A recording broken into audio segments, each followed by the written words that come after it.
This is the Farm Monitor. For over 50 years, your source for agribusiness news and features from around the Southeast and across the country, focusing on one of the nation's top industries, agriculture. The Farm Monitor is produced by one of the largest general farm organizations, the Georgia Farm Bureau. Now here are your hosts, Ray DeLessio and Kenny Burgamy. All week long, we have been counting down the days until we got to see you again, and hey, here we are. Here we are, Ray DeLessio, Kenny Burgamy with you for the next 30 minutes or so. And once again, we have a lineup packed full of good features in store for you. Coming up, witness the dedication and expertise of Franklin Dowell, the 2023 GFB Hay Contest winner. Discover the story behind his 25-year journey to victory using a rare grass variety. Also on the program, the latest in agricultural technology and vital crop insights at Sunbelt Ag Expo Field Day. From weed management to peanut crop updates, this event is a must for farmers seeking economic and environmental sustainability. And then later, the heart-pumping story of a Georgia sheepdog who put his life on the line to protect his flock from a vicious pack of coyotes. His heroic actions earning him praise from people around the world. These stories and so much more start right now on the Farm Monitor. With Georgia being one of the top 10 hay-producing states in the country, it is essential that its growers maintain high standards for quality. Hence, the purpose of the annual GFB Hay Contest, which recognizes excellence in the field with a new baler and plenty of bragging rights. Damon Jones now with more on this year's winner. While there were submissions from all over the state, in the end, there could only be one winner of the GFB Quality Hay Contest. And this year it was Franklin Dowell of Bartow County, whose more than 2 decades of experience finally paid off after numerous close calls. It was quite an honor. It was quite an honor. I'd put hay samples in the contest probably 5 or 6 years previous, and I've been close, but never, this is the first time. So it's pretty amazing because I've been here 25 years, and the people I work for, they were excited too. It was impressive for them as well. And to make it even more special, Dowell won the contest using a variety that isn't very common to this part of the country. I'm growing a special grass, Jigs Bermuda, and there's not a lot of it. It's a grass that I brought in here and planted, and I've sold it to a few other people around that are planting it, but there's not a lot of it in the state. So to win the hay show with this grass means a lot. This type of recognition is not only appreciated by the farmer, but the industry as a whole in the state, as maintaining high-quality hay is vital when it comes to marketing it.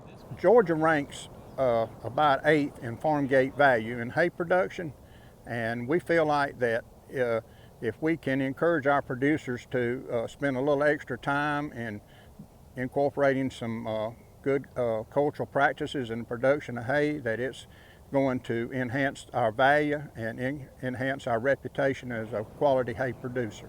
Even though the victory was sweet, that isn't the only reason farmers enter the contest, as it also gives them a chance to see just how they stack up against other growers.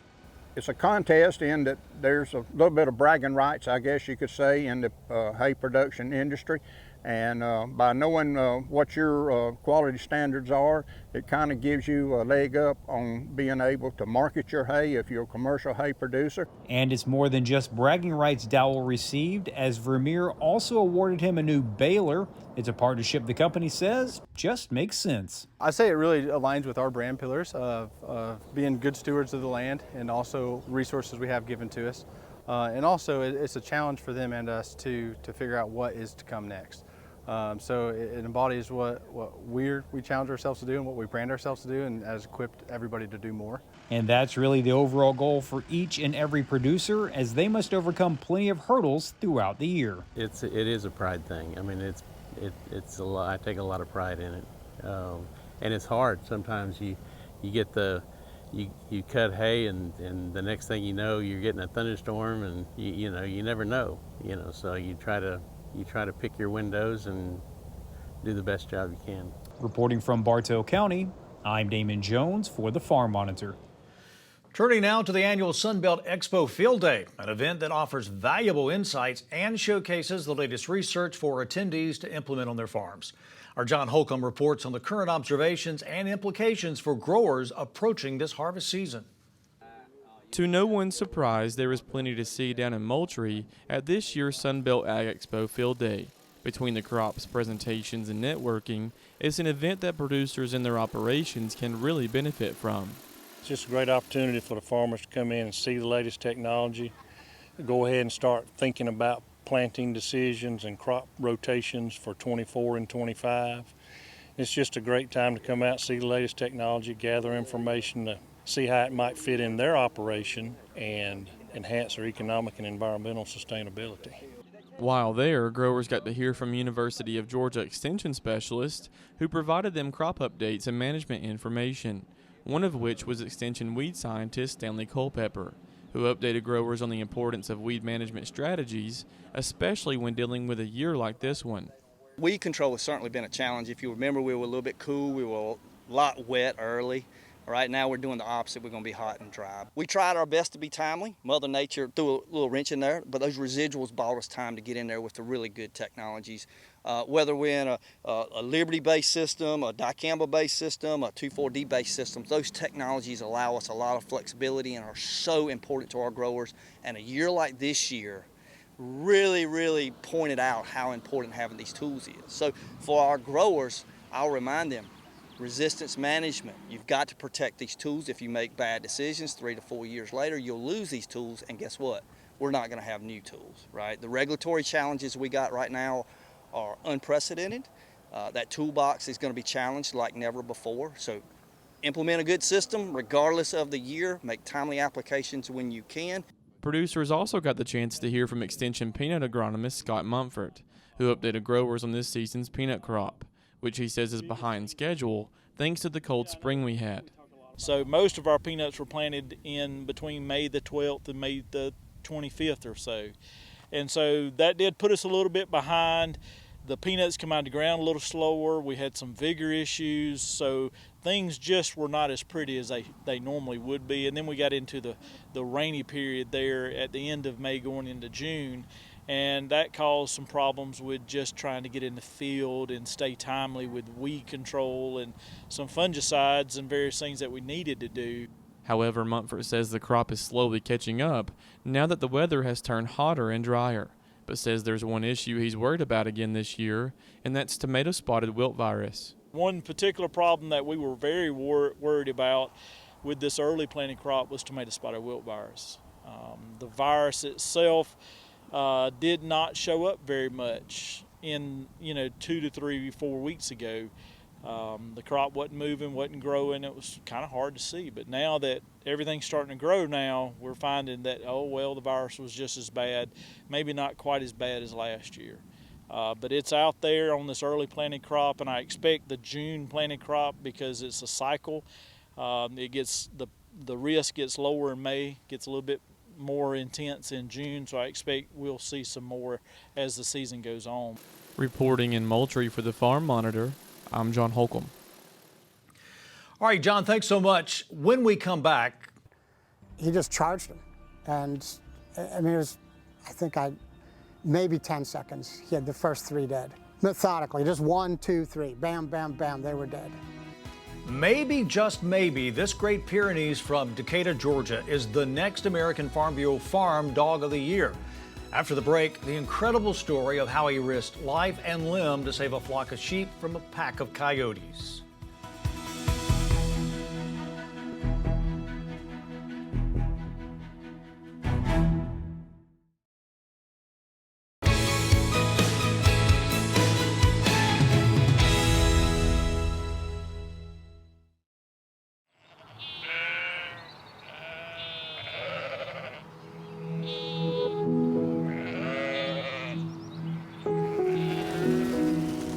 Well, we got tough as a 2-year-old.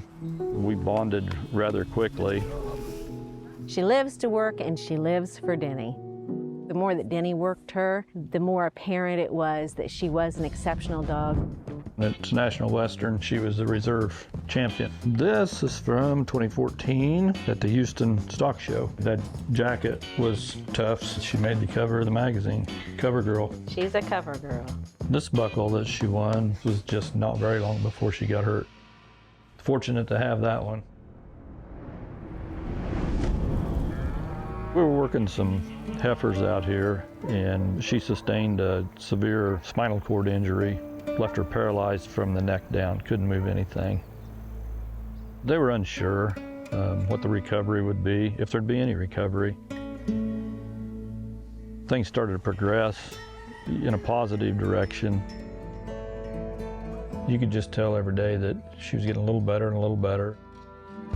She worked up to where she was probably 90% back to normal again. It was obvious that she still wanted to work, so we come up with jobs for her to do to give her purpose. Tough has obviously slowed down since the injury, but in her mind, she's still 10 foot tall and bulletproof, and nobody's going to tell her any different. She still loves to work, and so what we're doing out here today, we're working for her now. It's probably what keeps her going, really. I mean, outside of being your companion, her favorite thing in the world to do is what she's doing right here, right now. That's what she's done her whole life, and she's happy when she's doing it. Probably the biggest thing that she teaches is to be happy in your circumstances. I mean, we all have stuff happen that obviously we don't want to happen. And if you understand the journey that she's come through, we can learn to be happy in our circumstances too, whatever they are.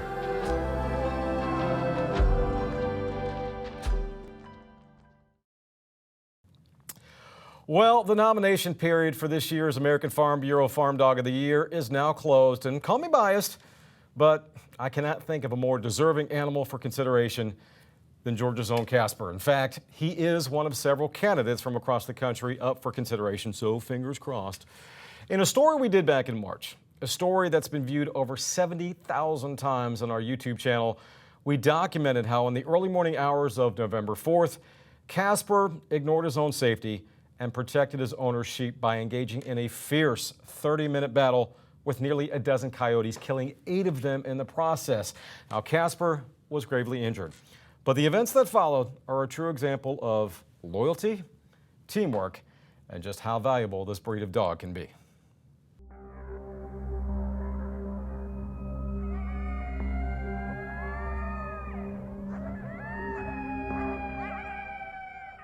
In the days leading up to November 4th, something wasn't right. I guess you could say it was the calm before the storm. Except there was nothing calm about them. No, in fact, they were very active. The week that this happened, that Monday, a neighbor said he'd seen 13 at one time, which is a lot of coyotes. You know, like 2 and 3 is a normal thing. 1 and 2 is normal. Seeing 13 coyotes at one time, that was worrisome. Worrisome indeed, especially for John, owner of You Can Do It Naturally, a Decatur-based landscaping company whose workforce includes some 90 sheep. On the night of the attack, only 6 were on the property, and according to John, Casper, as well as another dog, were relative newcomers. He had recently acquired the dogs as a test run to see if they could live up to the task of guarding his sheep.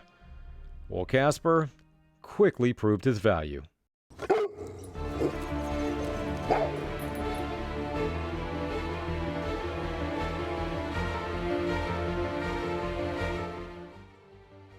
He just charged him, and I mean, it was, I think maybe 10 seconds. He had the first 3 dead, and Methodically, just 1, 2, 3, bam, bam, bam, they were dead.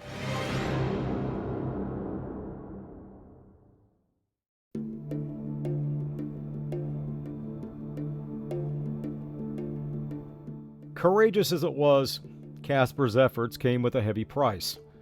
When the 30-minute battle was over, most of the coyotes were dead, and Casper was nowhere to be found.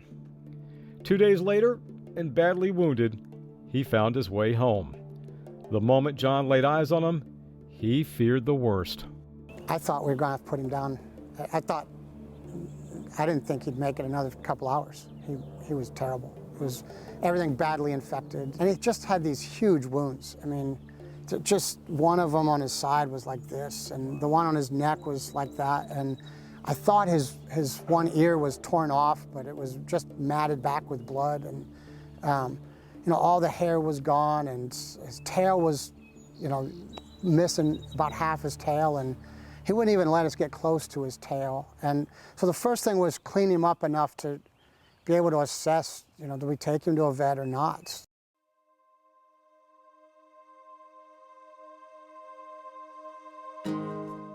Ultimately, the decision was made to take Casper to a vet. Multiple surgeries would follow, but his long road to recovery was just beginning. So were the medical bills. That's when John turned to an old friend and an organization created for situations just like Casper's. I think 15, 16 days or so, he was at the emergency vets. That's a lot of money. And then he went to Lifeline, and you know, it's a spay-neuter clinic, right? But Dr. Susan Brosman, she and the team over there they're just wonder workers. We didn't know what we were gonna expect coming in there, and we were like, surely he's like half dead, but he come in and he had this wound that was massive, but other than that, he was still in good spirits and, you know, such a good boy. And how's this for an added bonus? Not only did Lifeline Animal Project assist with Casper's road to recovery, the group also launched a GoFundMe campaign to cover his medical bills. In total, they raised $15,000, more than the original goal. That extra money will now help save the life of another animal in the future. People love a good story, if you will, and like his story was just so like heroic in a sense, because I mean, he was saving the sheep, but he also, if you think about it, saved the risk of like the neighbors in the neighborhood, and like that with that many coyotes, they normally don't travel in such a large pack like that. So with that many coyotes there, it could have put other animals at risk, other farms at risk, other people at risk. And so it's heroic in a sense. And so everyone loves a good heroic story. You know, we thought we were going to have to do skin grafts, all that. None of that. And he's, you know, he moves around well and still loves to get dirty and loves to get cleaned.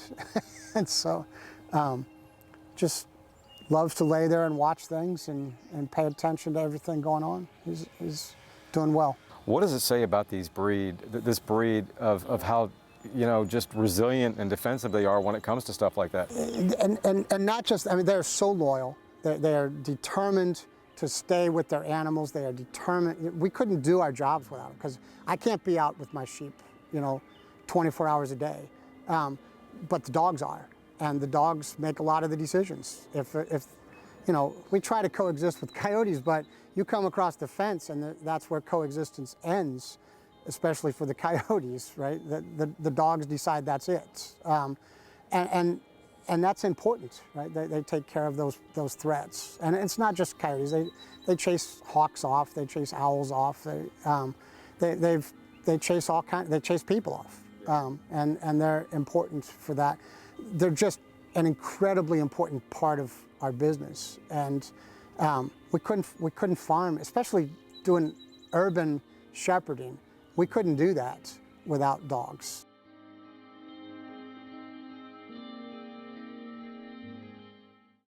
Again, this story with close to 75,000 views on our YouTube page, The Farm Monitor. Plenty of content and a variety of subjects. And of course, the archive goes all the way back to 2009.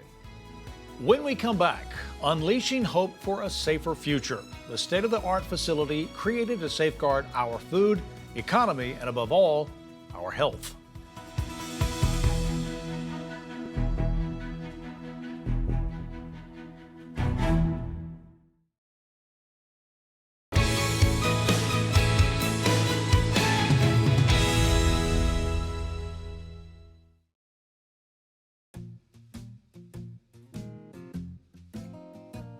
Blue mold is caused by Penicillium species, mostly expansum, and it is a fungus that gets into the apple fruit, pear fruit, and and causes rot during storage and transport. So it is a storage disorder. So the fruit go in looking good, and if they're not treated or handled properly, they're very susceptible to blue mold. People should care about blue mold because it reduces the amount of fresh fruit that's available year-round. Blue mold is an important problem for losses in the U.S. because we do export fruit to other countries. And when they intercept rotten fruit, the load is rejected. However, there are other countries that also ship apples and pears long distance. One example is South Africa. And anywhere that those fruit go on that ship is approximately a 4 to 6 week journey on a ship. And so those fruit have to survive and look good by the time they get to their port. And so blue mold is an economically and internationally impactful problem on apple and pear. What we're doing to combat blue mold is we're taking a multi-pronged approach. So we're using some of the same techniques that are used in medicine and animal science, omics, genomics, transcriptomics, to understand the genes that are necessary for the fungus to rot the apple. And so then by understanding this process, then we can design tools to interfere with the rot. We found that a gene in the fungus for the first time regulates several processes that's important for it to cause decay. So the question is, how do we translate our fundamental findings of these recent breakthroughs that include the blistering one locust that modulates all these different processes involved in virulence, and also the fungus's ability to tolerate its own toxin?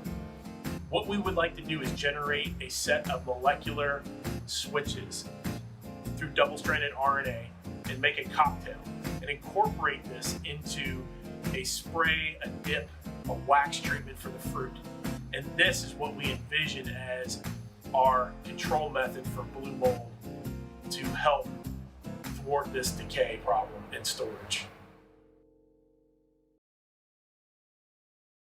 Special thanks to USDA for that. And speaking of USDA, a major breakthrough as the organization and Homeland Security have teamed up to create the National Biograph Facility, also known as NBAF. Its purpose is to help protect the country's agriculture, farmers, and citizens against the threat of serious animal diseases. Serious animal diseases can threaten our food supply, agricultural economy, and even public health. According to the World Health Organization, more than 70% of new and emerging infectious diseases in humans are zoonotic, which means that they can transfer from animals to humans. NBAF, as it's called, has biosafety level 2, 3, and 4 laboratories. BSL-4 laboratories require the highest level of safety and security protocols and equipment, so USDA scientists can safely study and develop vaccines and diagnostics for a variety of high-consequence animal pathogens. There are only a few facilities in the world that have a BSL-4 with the capacity to house large livestock. Before NBAF, U.S. scientists had to rely on other countries' facilities to work with zoonotic and emerging diseases.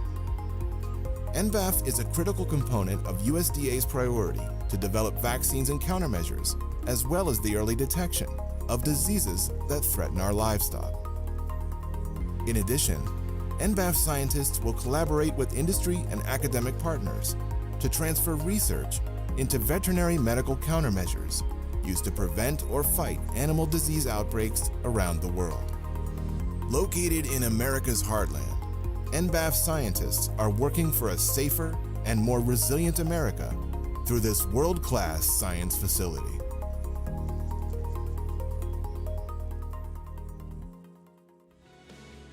Well, that's our show for this week, but first a friendly reminder that for all the latest ag news regarding food, recipes, and what's happening out on Georgia farms, be sure you check out all of our social media platforms, including farm-monitor.com. Take care, everybody. We'll see you next time right here on the Farm Monitor. Stay safe. Thanks for watching.